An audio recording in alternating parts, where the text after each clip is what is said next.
2017 में दो दोस्तों ने, जिसमें से एक का नाम था एड केविन, दूसरे का नाम था बिजान तेहरानी ने स्टेक क्रिएट किया। स्टेक एक ऑनलाइन कैसीनो प्लेटफॉर्म जो क्रिप्टो करेंसी के ऊपर ऑपरेट करता था।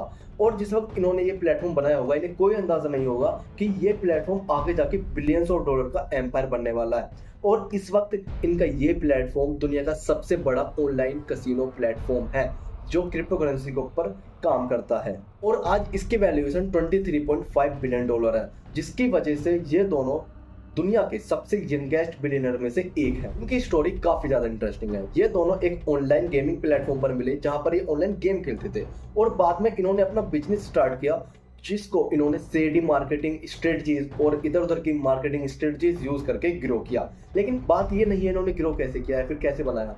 बात यह है इनके दिमाग के अंदर ये आइडिया आया कहां से कि एक ऑनलाइन क्रिप्टो कैसीनो स्टार्ट करते हैं। तो देखो ये बात है 2010 की, जब ये दोनों 15 और 17 साल के थे। तो ये गेम खेलते थे जिसका नाम था रन स्केप। रन स्केप के अंदर सिर्फ गेम नहीं खेलते थे, ये इसके अंदर स्टेकिंग करते थे। सिंपल लैंग्वेज में रन स्केप के ऊपर स्टेकिंग का मतलब था लोग प्रिडिक्शन करते थे 1v1 फाइट के अंदर, यानी कि उसके अंदर 1v1 फाइट होती थी प्लेयर्स की, और वहां पर लोग अपनी प्रिडिक्शन देते थे। लेकिन एड केविन और बेजान तेहरानी इसको नेक्स्ट लेवल पर ले गए और उन्होंने एक सिस्टम बना दिया जहां पर लोग प्रिडिक्शन तो करते थे, स्टेकिंग तो करते थे, पर रियल मनी के साथ। और रियल मनी लगाते थे, फिर रियल मनी जीतते थे, रियल मनी लगाते थे, रियल मनी जीतते थे। और इसकी वजह से इन दोनों को काफी ज्यादा प्रॉफिट हुआ, इनका ये बिजनेस काफी ज्यादा चला। लेकिन इवेंचुअली रनस्केप ने इन दोनों को बैन कर दिया और बैन होने के बाद इन दोनों की फ्रेंडशिप और ज्यादा स्ट्रॉन्ग हो गई और इन्हें इस चीज के अंदर मजा आने लगा। तो फिर इन्होंने ऐसे ही और बढ़िया बढ़िया सिस्टम्स बनाने का सोचा। तो इन्होंने फिर 2013 में, जब ये 18 और 20 साल के थे, अपना एक प्लेटफॉर्म लॉन्च किया जिसका नाम था प्राइम डाइस। ये टेक्निकली एक फुल ऑनलाइन कैसीनो नहीं था, ये सिर्फ एक गेम था, पर इसका कॉन्सेप्ट बहुत ज्यादा सिंपल था।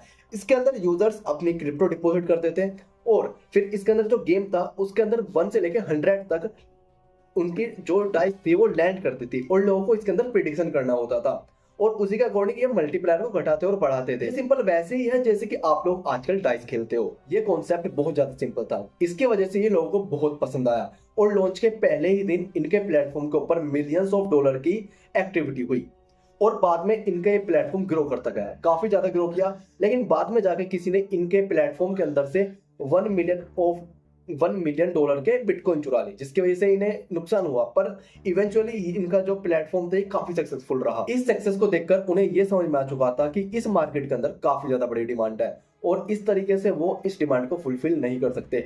उन्हें एक प्रॉपर बड़ा गेमिंग प्लेटफॉर्म चाहिए। 2016 में बीजान न्यूयॉर्क से मेलबोर्न शिफ्ट हो गया जहां पर एड रहता था और वहां पर दोनों ने मिलकर नई कंपनी लॉन्च की जिसका नाम था इजीगो। इजीगो का सिंपल काम था, सिंपल गेम्स डेवलप करना जो कि बाद में स्टेक प्लेटफॉर्म के ऊपर यूज होने वाले थे। और इन लोगों ने अपनी टीम को काफी ज्यादा स्पीड में एक्सपेंड किया। इनके पास एक प्रॉपर ऑफिस था जहां पर प्रॉपर तरीके से जैसे स्टार्टअप के अंदर काम होता है वैसे ही ये लोग काम करते थे। और ये सब वो तब करते थे जब ये सिर्फ 21 और 23 साल के। लेकिन इनके सामने एक काफी बड़ी प्रॉब्लम थी, ये ऑस्ट्रेलिया के अंदर अपने ऑनलाइन कैसीनो को ऑपरेट नहीं कर सकते। अब ऑस्ट्रेलिया कहां से आ गया भाई? मेलबोर्न ऑस्ट्रेलिया के अंदर था और जैसे कि मैंने आपको बताया बैजन न्यूयॉर्क से मेलबोर्न शिफ्ट हो गया था, यानी कि एड के पास पहुंच गया था। इस वजह से ये दोनों ऑस्ट्रेलिया के अंदर रह रहे थे और ऑस्ट्रेलिया के अंदर से अपनी सारी चीजें ऑपरेट कर रहे थे। पर वहां तो ये लीगल नहीं था, वहां ये ऑनलाइन कैसीनो ऑपरेट नहीं कर सकते थे। तो फिर इन लोगों ने कैसे किया? इन लोगों ने एक सॉल्यूशन निकाला, सॉल्यूशन था क्वेरेगो। एक कैरेबियन आइलैंड है जहां पर ऑनलाइन कैसीनो के रूल्स काफी ज्यादा आसान है, काफी ज्यादा रिलैक्स रूल्स है वहां पर। इन लोगों ने अपनी कंपनी को उस आइलैंड के ऊपर रजिस्टर कर लिया, वहीं से लाइसेंस लिया और ये ऑपरेट करते थे ऑस्ट्रेलिया के अंदर से। इस तरीके से ये रूल्स के अंदर रहकर अपनी कंपनी को ऑस्ट्रेलिया से ऑपरेट कर रहे थे और ऑस्ट्रेलिया के लोगों को ही बेच रहे थे अपनी कंपनी के प्रोडक्ट्स, मतलब जो भी इनका काम था वो सभी चीजें। और नॉर्मली लोग वीपीएन का यूज करके इनके प्लेटफॉर्म को एक्सेस कर पाते थे और यहाँ से इनको काफी ज्यादा ग्रोथ मिल रही थी। फिर 2017 में आता है क्रिप्टो बूम। इस वक्त बिटकॉइन की प्राइस काफी ज्यादा बढ़ चुकी थी और लोगों को समझ में आने लगा था कि क्रिप्टो करेंसी नाम की कोई चीज इस दुनिया के अंदर एग्जिस्ट करती है और लोगों ने काफी ज्यादा इंटरेस्ट क्रिप्टो करेंसी के अंदर दिखाया।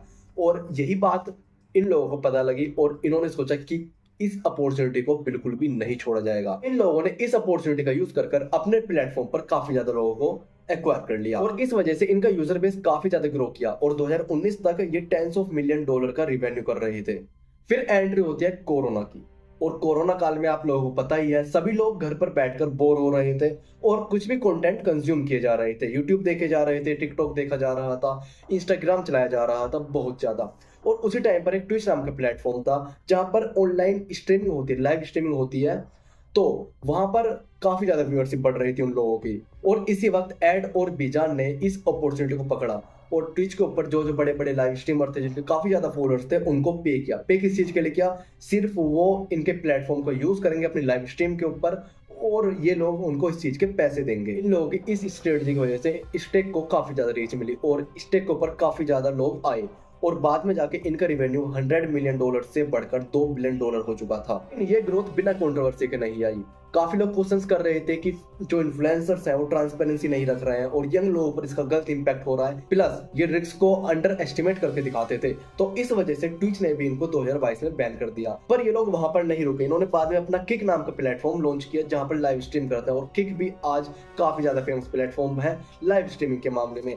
तो यार कुल मिला के ये दोनों जीनियस है और इन्होंने काफी ज्यादा पैसा कमा लिया है। और अब ये स्टेक का प्रमोशन बड़े बड़े स्पॉन्सरशिप के थ्रू कराते हैं, जैसे कि एथलीट को पेड करते हैं, ड्रेक को पेड कर दिया, अपने यूएफसी के अंदर अपना स्पॉन्सर ला दिया, ये सब चीजें करते हैं। तो कुल मिला के इन्हें काफी ज्यादा प्रॉफिट हो रहा है और होगा ही, क्योंकि क्रिप्टो करेंसी एक बूमिंग चीज है। तो दोस्तों ये थी स्टेक की स्टोरी और नेक्स्ट वीडियो के अंदर हम किसी और बड़ी चीज के ऊपर बात करने वाले हैं। तो इसलिए आप चैनल को सब्सक्राइब करो और वीडियो को लाइक करो।